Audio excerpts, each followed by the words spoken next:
High school being terrible is one of the universal constants of the world, like pi or Earth's gravity. It's a time that most people would rather forget. So you know what Mr. Kyle Seeley thought would be fun? Making a game where you get to relive all of your cringiest moments. Awkward love confessions, terrible taste in music, and of course, all of the colon P's, LOLs, and awesome sauces you could ever dream of. This game series is called Emily is Away, a trilogy of visual novels taking place from the perspective of a teenager on their computer from the early 2000s to the late 2000s. The first game in the series, simply titled Emily is Away, was released in 2015 at the peak of the choice-driven adventure game craze of the early 2010s with stuff like Telltale's The Walking Dead, Life is Strange, and the Mass Effect series. The game even has The Walking Dead's X-Person Will Remember That notifications. The game takes place on EOL Instant Messenger,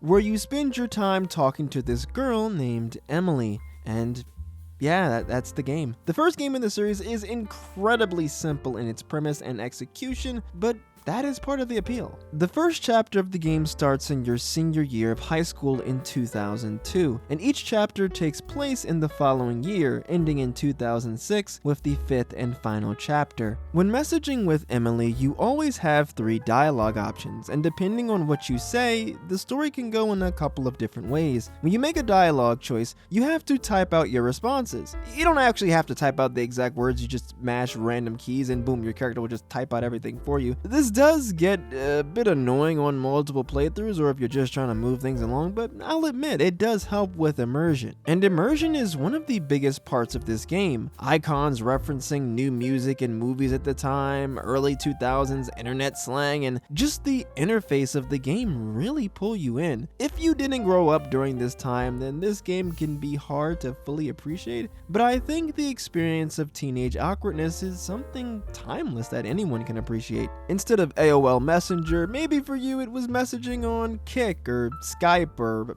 Messenger Pigeon. It's the weird paradoxical blend of connectivity that comes from being able to communicate with another human being over a long distance and the inherent loneliness of long distance relationships because you're not really there in person. Now, I can't talk about why I really love this game without getting into spoilers, so if you are interested in playing this game, go, turn off the video, go check it out. If you're not interested in playing the game though, turn off the video and go check it out. The game is like 30 minutes long, half an hour, you could beat it on your lunch break. Plus the game is completely free. I'll put timestamps in the description to help you skip over the spoiler sections. If you already played the game or you're just that stubborn, with the spoiler warning out of the way, the twist is you can't end up with Emily. Your relationship with her always fails. You start off as somewhat flirtatious friends, and eventually things do turn romantic when you two meet up during the time skip between chapters 3 and 4 after her breakup with her boyfriend. She feels really weird about the situation, and it leads to you two slowly growing apart.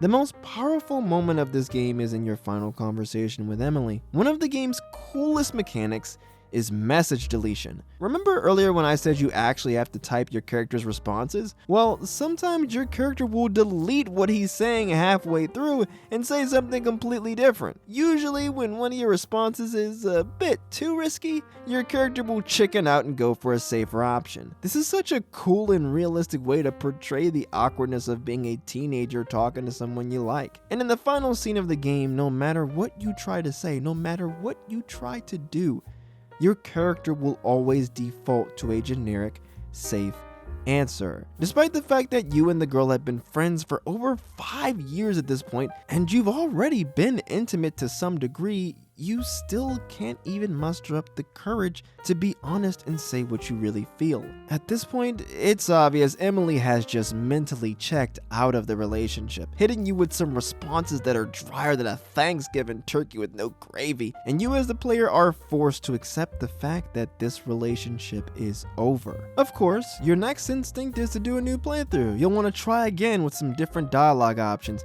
Maybe you played the game a little too safe, maybe you weren't funny enough, maybe you weren't bold enough. No, it doesn't matter what you do, you will end up alone. While there are alternate pathways through the game, there is no good ending. There are 3 bad endings and 1 really bad ending. Though to be fair, the 3 bad endings are kind of just variations of the same one ending. The first version of the bad ending is the story I just told. There are 2 other versions of this bad ending though. One where you let Emily come to visit you in chapter 3 like in the first version, but before she visits you, you set the boundaries that she'll only be coming over as a friend, so things don't turn romantic between you two. But she ends up getting upset that you didn't make a move on her when she came over, and it still ends the same way as the first bad ending, where your relationship deteriorates. The last version of the bad ending is where you don't let her come over at all to avoid even the chance of anything happening, and once again, your relationship falls into an awkward mess. Finally, we have the very bad ending. After Emily comes over to visit, she'll try talking to you in chapter 4. Instead of talking to her like in the 3 bad endings, you can just brush her off and give her an excuse as to why you can't talk. Then at the very start of chapter 5, when you hit her up, she'll give you the exact same excuse as for why she can't talk now, and she'll promptly leave. No matter what you say, no matter what you do, the result is always the same. The only thing you can do is accept it and move on. And I think that's kind of the core message of this game. High school was a bad time, a time many of us would like to go back to and maybe do things differently. I mean, that's kind of the reason why you'd play a game like this in the first place, right? To live vicariously through the main character, do the things and make the decisions you wish you did back then. But the game shows that some things can't be changed. And let's face it, probably some way or another it just wouldn't have worked out anyway. Sure, maybe you could have asked that girl out, but maybe she didn't like you. Maybe she did like you, but she didn't want to get together because you two were going to different colleges. Maybe you two did end up getting together, but maybe some new guy she liked more gets into the middle of that. The best thing to do is to just stop being a chump, stop worrying about some girl from years ago, and just get on with your life. And hey, the game actually lets you do this. Earlier I mentioned the very bad ending where Emily just stops talking to you. While you might think of this as the worst ending because you kind of have to be a jerk to Emily to get this ending, there are a few people who actually consider this to be the good ending. Why? Well, in this ending, you move on. In the 3 bad endings, the very last thing that happens is you go offline. You're forced to move on because you're too scared to talk to Emily. However, in the very bad ending, you move on your own terms by completely shutting her out. Heck, there's even a possibility you find another girl. One of the most interesting things about this game is a subplot I like to call Schrodinger's Emma. Because this game takes place from your perspective on your computer and you only talk to Emily, all of the other characters are always mentioned but never seen. There's a person that your character brings up named Emma. The only thing we really know about Emma is that she exists. Beyond that, just about everything about her is undetermined until you make a choice. You can tell Emily that you really like Emma, and you can tell her that things between you and her are going really well. However, if you choose to continue to waste your time dealing with Emily, then Emma will move on and get together with your friend Mike, which is revealed in chapter 5. But if you remember, in the very bad ending, at the start of chapter 5, Emily says she can't talk right now, meaning it's never stated what happened between you and Emma. Maybe you guys got together, maybe she still ended up with Mike, who knows? But the one thing we do know is that there's a chance. With Emily, you always lose, but with Emma, there's a possibility that things worked out. All of this just furthers the point that the be a jerk to Emily route is the best ending. And the biggest piece of evidence for the very bad ending being the best ending is the fact that in this ending, Emily is the one to leave. Emily is away. The game was pretty popular when it first came out. There was obviously a market for this sort of cringe simulator, so it was a no-brainer that it should get a bigger, better, and more expensive sequel. Emily is Away 2 was released 2 years later in 2017, and like the first game, it takes place on AIM, but this time, it doesn't take place over multiple years, and instead, it only takes place over the course of your last year in high school, starting from the summer before the school year starts and ending after graduation. Once again, you talk to a girl named Emily, but you also talk to a second girl named Evelyn. Evelyn is the bad, edgy hipster chick in contrast to the plucky, sweet girl next door, Emily. I didn't realize it until I played the second game, but Emily didn't have a, personality. She wasn't particularly funny or smart or introspective, she was just normal. But I think that was kind of the point. The second game even mentions this idea in one of the chapter messages.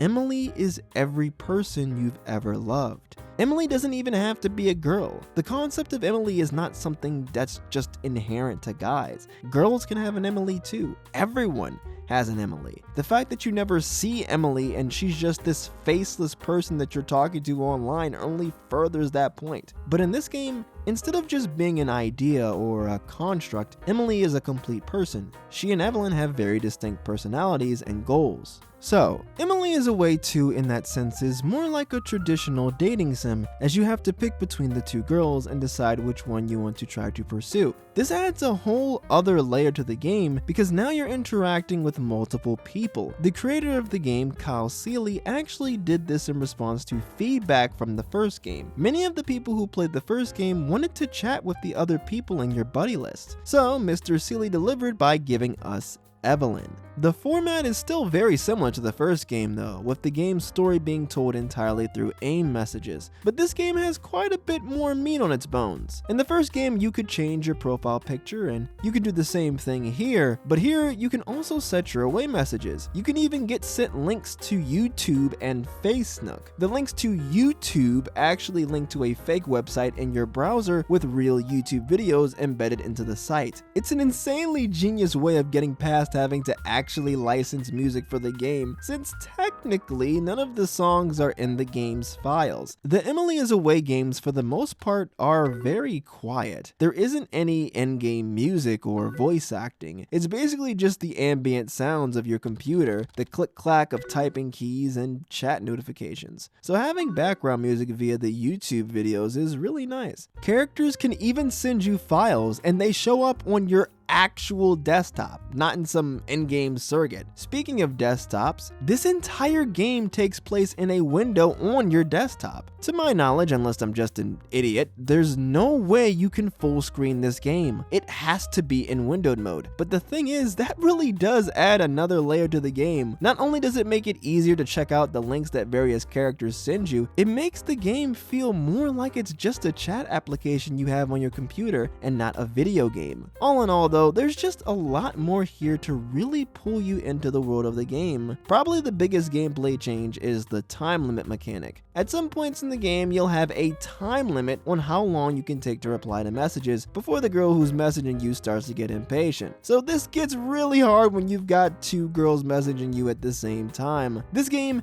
is a test of your multitasking skills, your reaction time, and your ability to quickly and thoroughly process information to formulate optimal responses. You gotta be careful though, because the game will try to finesse you. Some of the responses you can choose are actually traps. Like you might mix up the two girls' stories and confuse Emily's problems for Evelyn's issues. And let's just say they don't take too kindly to you not paying attention while they're pouring their hearts and souls out to you. This surprisingly adds a lot more attention to an otherwise pretty mundane teenage melodrama. Once again, that was the spoiler-free rundown, so skip ahead if you don't want spoilers. Also, while I won't be addressing the situation in this video, if you do decide to play the game, I will warn you guys. The game itself does briefly bring up some sensitive issues related to depression. You can pause the video and check the description if you want more of an explanation on that. The game doesn't go into any explicit details and it's literally only a plot point for like 10 minutes, but I figured I'd give you guys a trigger warning just in case. But with all that out of the way, let's get down to business.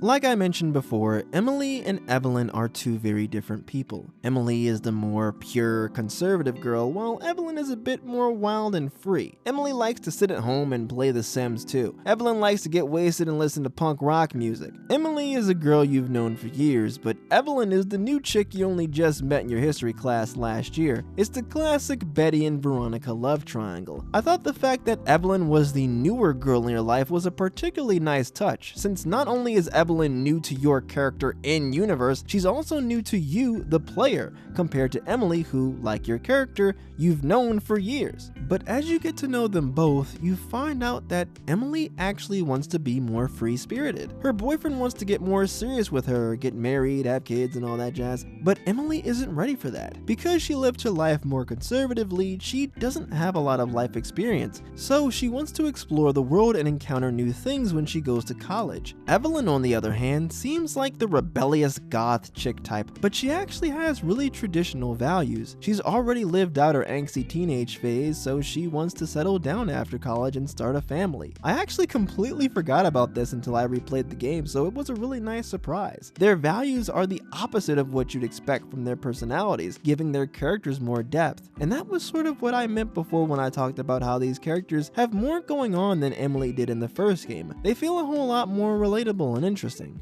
The dialogue options you choose will determine which girl takes a liking to you, or if both girls take a liking to you. But that requires you lying by telling each girl something different about who you are. The first chapter of the game is a pretty lighthearted introduction to the game's characters. Things get a little more interesting once we get to chapter 2 though, because now the girls will start asking you much more serious questions about who you are and your life goals. And they will share their previous hardships and future plans as well. Then in chapter 3, both girls are down bad. Emily just broke up with her boyfriend who wanted to get more serious with her, and Evelyn's ex just made a pass at her even though he's dating someone else. So you have to try to help them with their issues at the same time, leading to the stressful moment I mentioned earlier when you've got a time limit on how long you can take to answer the responses before they start getting pissed. You can't win though, because eventually the game's timer just goes too fast for you to answer, and the girl whose time limit you failed to reach decides to tell you off, ending the chance for a romantic relationship with her. Fortunately, that does leave you to give all of your attention to the other girl.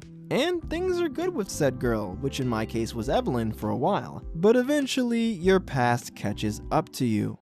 You see, if you try to tell the girls what they want to hear instead of being honest and consistent, eventually, when you get to chapter 4, you find out this game's twist. That Emily and Evelyn actually know each other. They befriended each other during the time skip between chapter 3 and chapter 4. And after talking for a bit, they realize in chapter 5 that you've been lying to both of them. The version of you that Emily thought she knew was completely different from the version of you that Evelyn thought she knew. And it leads to the bad ending where the girl you're dating breaks up with you or breaks up your friendship if you went that route, leaving you all alone.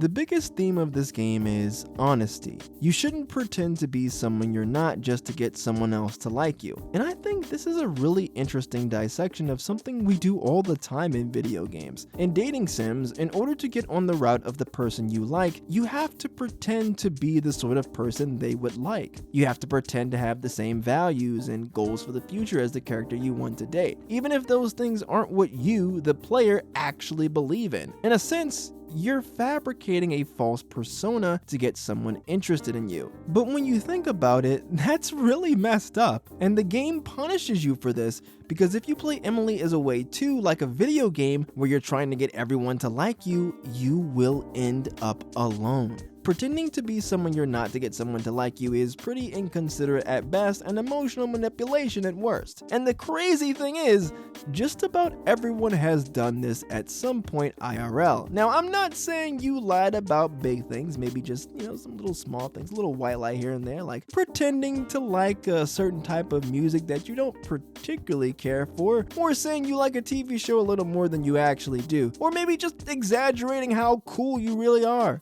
We bend the truth just a little bit because we want other people to like us, whether that be for business, friendships, or relationships. Now, I really love this message that the game presents, but my issue with Emily as a way too is how the game executes this message. I remember in my first playthrough of the game, I was really upset because Evelyn asked me if I wanted to settle down after college, which I agreed to. But Emily asked me if I wanted to settle down right after college, which I didn't want to do. So I didn't feel like I was lying, but the game classified those two things as the same thing. There's a very big difference between wanting to settle down eventually and wanting to settle down immediately after college. And I know I'm not the only person who thought of the situation this way. I've seen plenty of responses from people who felt the same way.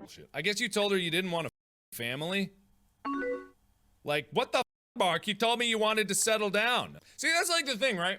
Because I wasn't lying when I made that answer, because it's both. Like, eventually, I think I do want a family, but not right away. So it's like, it's hard to say which is the truth. One implies you want to settle down at some point in the future, as opposed to wanting to settle down the minute you walk across the graduation stage. There's also no option to say, you know what, I'm not sure if I want a family, which makes the whole situation even more frustrating. But what stinks the most about this is you never really get a chance to just explain yourself. These girls call you a devious monster who played them both like violins, and you're forced to give these half-baked counter-arguments. Like, you could easily say, I interpreted your questions differently, or I misunderstood what you meant, or heck, I changed my mind. One of the other topics that can cause a breakup is your stance on drinking. Emily asks you if you drink in Chapter 1, which takes place on August 3rd, 2006. Evelyn asks you if you drink in Chapter 2, which takes place 2 months later on October 13th.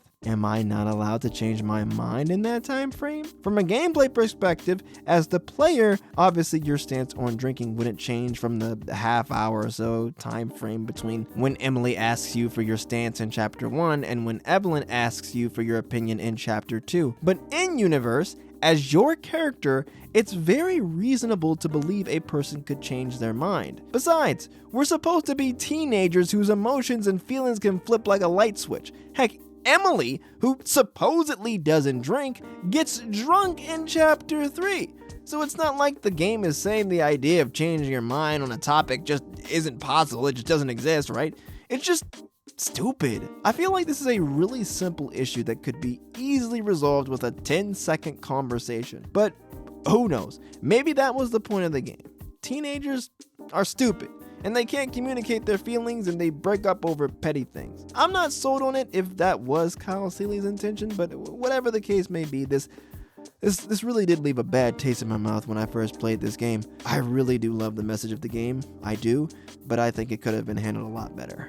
With all of that being said though, I really did enjoy Emily is Away too, especially after replaying it and appreciating more of what the game does. There's a lot more content in 2 than in the original game. Emily is Away 1 was only half an hour long. Emily is Away 2 has a single chapter that's longer than that, with the whole game being about 2 to 2.5 hours. But considering the second game is $5 as opposed to being free, I can see why there's a lot more stuff here. That said, if you enjoyed the first game, or maybe you didn't and you want something a bit more like a standard dating sim with a bit more content, this one might be a go for you. While it didn't make as big of a splash as the first game, probably because you actually had to pay money for this one, it still did really well with fans and with viewers online. With the release of Emily is Away 2, Kyle Seeley officially had a series on his hands, but a duology just doesn't sound as good as a trilogy.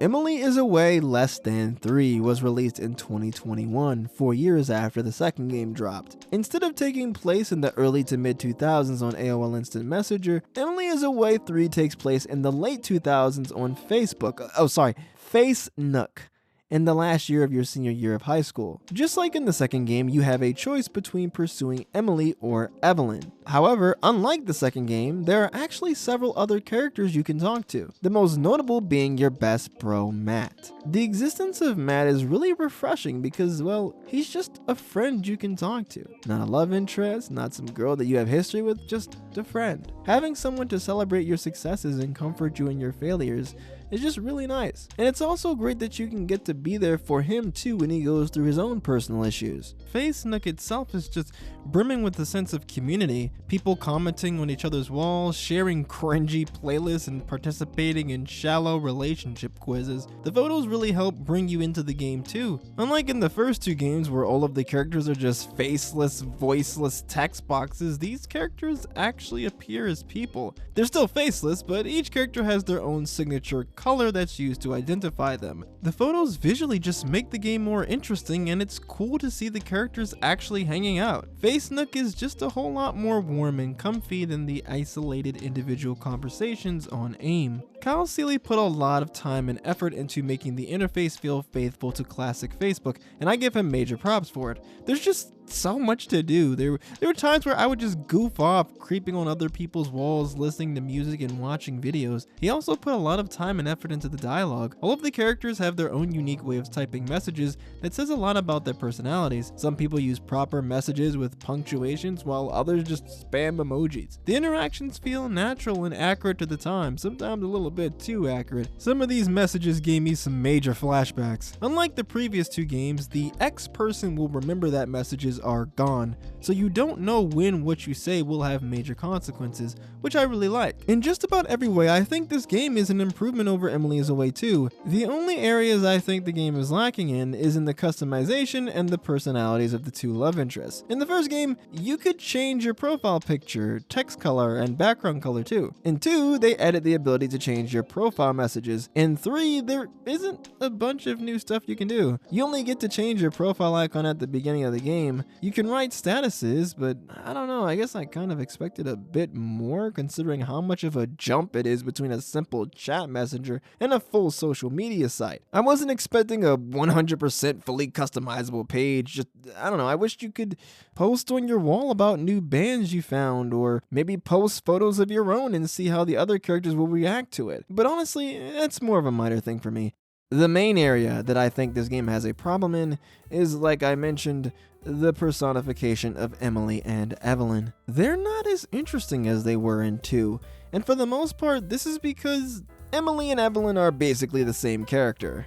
They are their own separate people, but if you play the game a second time, you realize there are tons of times when Emily and Evelyn have almost the exact same dialogue and interactions as one another. And 2, they each had their own distinct desires, experiences, and goals. I'm not saying Emily and Evelyn were the deepest characters I've ever seen, but I don't know, at the very least, they felt different. However, in 3, they feel very much the same. Even if you ignore the fact that they have the same personality, that one personality that they share isn't as engaging as either of the two characters' personalities in 2. Fortunately though, there are several other characters with unique personalities that keep the game interesting, and they all have their own lives that you can see play out secondhand through profile updates, wall posts, and photos. It's a nice way to really make it seem like there's a whole world going on around you where everyone else is going through their own changes and high school struggles too. It was fun to see how people's profiles changed over the course of the game as they made new friends and did new things. That's all I can really say about Emily is Away 3 without going into spoilers, but it's a fantastic entry in the series. It's $10, and in terms of playtime, it's about twice the length of the second game, lasting around 5 hours. Considering it's twice as long as 2, I think doubling the price from 5 to 10 is pretty fair.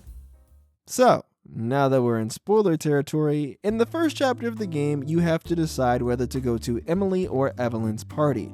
Well, actually, you don't have to. You can let Matt flip a coin, basically letting the game decide for you, which is pretty funny. But the person whose party you don't go to says screw you and basically becomes a background character who only interacts with you 1 or 2 more times depending on your choices. The character whose party you do go to becomes your girlfriend. You have no choice in the matter, by the way. I think this was necessary for the purpose of the game telling the story it wanted to tell, but I did like how in the first 2 games you could essentially say screw relationships and just be friends with the girls. I picked Evelyn's party over Emily's party.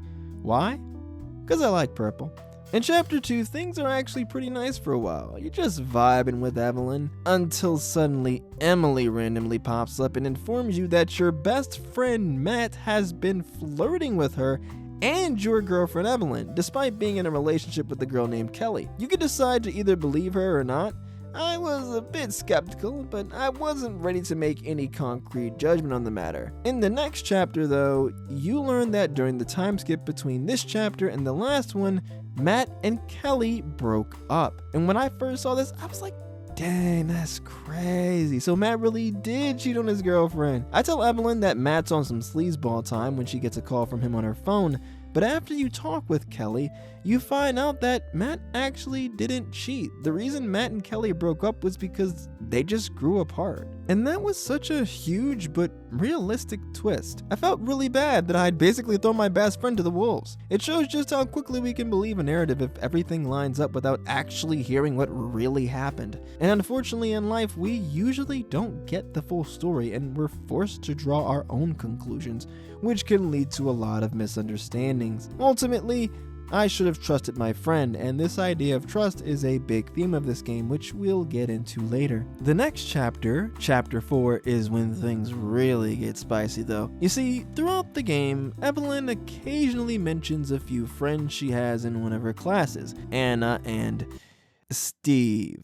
Steve, who's replaced by Jeff if you're on the Emily route, is a friend that Evelyn has been getting pretty close with lately, but because you and Steve aren't friends on Facebook, you can't actually see all of the things that Evelyn and Steve have been saying to each other on Steve's Facebook page. So Matt comes in clutch and lets you use his alt account that's actually friends with Steve so you can see the messages that Evelyn and Steve have been saying to each other on Steve's Facebook wall. This is just peak internet right here. I absolutely love this moment. But anyways, you see by their posts that they've been getting a little too friendly. Their confidant level just a bit too high. She's staying up all night making him playlists, he's posting flirtatious messages, and she's just kinda going along with it. All of this, I don't know, totally sus. So, you can confront Evelyn about it, and she assures you that, her and Steve, just friends. Now, you can press her about the issue, or just back off and give her the benefit of the doubt. I recommend you do the latter because one of the most important things about Evelyn's character is that she values her friends. If you tell her to cut Steve off, it ruins your relationship. And even if you don't outright tell her to stop being friends with Steve, if you don't drop the issue, it still leads to one of the bad endings where Evelyn calls you a manipulative jerk and the relationship ends with an uncertain end. Being the paragon of virtue that I am, I decided to trust her. Turns out I was a sucker, cause things take a turn for the worse immediately. In Chapter 5, Evelyn messages you, but she's noticeably less upbeat than usual. Oh boy, the flashbacks from Emily is Away 1 just start rushing back in. Turns out she wants to break up with you. Oh, sorry, my bad. She doesn't want to break up with you. She wants to take a break. I was completely blindsided by this because I thought I didn't do anything wrong. I was a great and supportive partner. I trusted her. I believed in her. I didn't come between her and her friend Steve. Evelyn talks about how she doesn't feel like she's in love with you anymore. She thinks it would be best for both of you to take time to be by yourselves. She thinks relationships shouldn't have labels. And I'm just like, this chick is on something else. Where did all of this come from? And then it hit me. Steve. If you ask her if all of this is about Steve, she claims it isn't, and as the player, it's up to you to decide if this is the truth or not. Now, my thought process is like this. She says talking to her friends helped her come to this conclusion. She knows that Steve has a thing for her, and lately it looks like she's been spending way more time with him than with you. It doesn't take a rocket scientist to tell you that this guy has been trying to pull her away. She says that she never cheated, but when asked if she emotionally cheated, she says, I don't know. In my mind, Steve probably whispered sweet nothings into her ear, probably said that you, the player, weren't good enough for Evelyn. Steve, he'd treat her right, yada, yada, yada. But like I said before, a lot of this situation is up to your interpretation. You never see them actually say anything incriminating, right? You never see them actually hook up. You never see them update their relationship status to being together. That's the most important one right there. So you're left to piece everything together through pictures and posts. Maybe Evelyn has been feeling this way for a while, and she only just came to terms with it after talking it out with her friends. Maybe she does feel trapped in your relationship. Or maybe she just wants to bang Steve. What I love about this is that it's up to you to decide what the truth is. But at the end of the day, does it really matter? Like Matt tells you after the breakup, at the end of the day, your relationship is over. If you tried to push Steve away from Evelyn, then she just would have ended the relationship because you were being controlling. At the end of the day, you decided to trust her. You made the right decision. So even if you didn't get the girl, you can walk away with your head held high. Sure, you didn't get Evelyn, but she was a manipulative blockhead with no concept of boundaries, who most likely ended the most healthy relationship in her life to get with this bum. You walk out of the relationship a better human being, removing a toxic person from your life, and you get the company of a ton of good friends. And honestly, isn't that the best ending you can ask for in high school? High school romances are doomed to fail, so saying you got to leave high school with a bunch of great memories and wonderful people around you is the best ending in my book. It doesn't matter what you do, because like the title of the game says, Emily is away, or I guess in my case, Evelyn is away. She'll always leave you. You can't get her. But how you handle her leaving is what determines who you are. You can cry about it and seek wish fulfillment in cute video games, or you can move on and try to make your life better right now. So, with all that being said, there is one major issue that I have to bring up. Like the first game, you can't get the girl, which I like. That only applies on your first playthrough. You see, there are two files in Emily is Away 3, Slot 1 and Slot 2. Your first playthrough is in Slot 1, and your relationship with the girl of your choice always fails. However, if you play the game again a second time and you go for the opposite girl, you can actually end up with your love interest. You say the exact same things, you do the exact same things, and you make the exact same choices, but this time, you get the girl. When I first found out about this, I'll admit I was pretty pissed. Why ruin such a beautiful ending by giving you the option to get with the girl? And why lock it behind a second playthrough of all things? It seems so stupid. What makes it even worse is that if you beat the game, even if you start a new playthrough in Slot 2, the game locks you from getting the good ending with the girl you went for in your first run. What? Not only is the good ending locked behind playing the game twice, I also can't even get the good ending with the girl that I went for first. But I decided to give Kyle Seeley the benefit of the doubt. I mean, obviously this guy did it for a reason, right? The first playthrough of a game is always special. For me, I think of the first playthrough as the canon playthrough. Every other playthrough after that is just an alternate timeline, a what-if story with a different ending. So that's how I look at Slot 2 and Emily is Away 3. It's like a new game plus. It's not the true ending, but just like the second game's good ending, it's throwing the player a bone. Simple wish fulfillment. What furthers this point is that you can't get the good ending with the girl you originally went for first, and that girl is most likely the girl you like the most, considering you went for her in your first run. Even if you can get the other girl, she's not the one you really wanted. You can only live vicariously through Slot 2. Or maybe I'm just reading too much into this. Either this is an example of bad game design or one of the coolest examples of meta commentary in a video game ever. Whatever the case may be, I still really enjoyed Emily is Away 3. Now it's time for the ranking. Which game in the series do I like the most? And this is really hard. In fact, when I wrote this video script, I had a different ranking than I did after editing it. And after going back and editing this script again, I have a different ranking again. Probably because I think each game excels in different areas. Emily is Away 1 has my favorite theme in the series. Emily is Away 2 has the best versions of Emily and Evelyn. Emily is Away 3 has the most content and production values. But after much deliberation, here's my ranking. At the bottom, Emily is Away 2. Second place, Emily is Away 3. Meaning number 1 is the original Emily is Away. While 2 does have better characterizations for Emily and Evelyn, I think 3 does just about everything else better. While I do like 3, Emily and Evelyn being the exact same and my issues with the Slot 2 ending situation brings this game down. Meaning my favorite game in the series is the first game. While the first game doesn't have the most content or characters or endings, it resonated with me the most by far. 2 and 3 feel much more like regular dating sims, whereas in many ways, Emily is Away 1 is an anti-dating sim. Unlike in dating sims where you have to work to get the love interest to like you through gifts and spending time and proper dialogue responses, Emily already has a crush on you when the game first starts, and instead, the game is about her losing that love for you. The second and third games were really fun, but the first game, just hits different. I have no idea if Kyle Seeley plans on continuing the series with Emily is Away 4. Maybe it'll be in the early 2010s with stuff like Twitter, Instagram, or Snapchat. That'd be a sight to see. Whatever happens next for the series, I'll always have a fondness for Emily is Away, the loneliest, cringiest, most awkward video game series out there.